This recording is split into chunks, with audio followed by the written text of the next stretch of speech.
সারা রাজ্যের সাথে সোমবার বিজেপির পক্ষ থেকে পশ্চিম বর্ধমান জেলার আসানসোলের দক্ষিণ থানার সামনে জল ও ঝাঁটা দিয়ে শুদ্ধিকরণ করা হয়। এদিন জেলা মহিলা মোর্চার নেতৃত্বের এই কর্মসূচিটি অনুষ্ঠিত হয়। এছাড়াও উপস্থিত ছিলেন বিজেপির জেলা সভাপতি বাপ্পা চ্যাটার্জি সহ অন্যান্য নেতৃত্ববৃন্দ।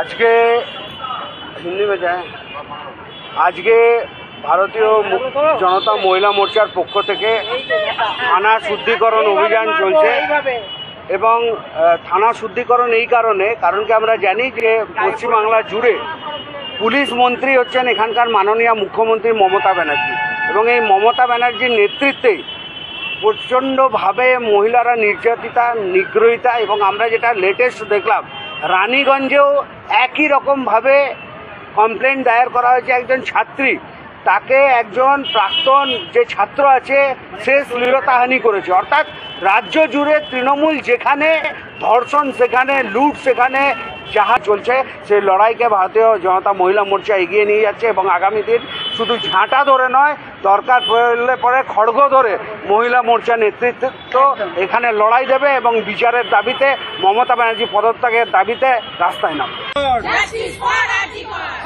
আসানসোল থেকে মিলন সূত্রধরের রিপোর্ট, আনন্দ বার্তা।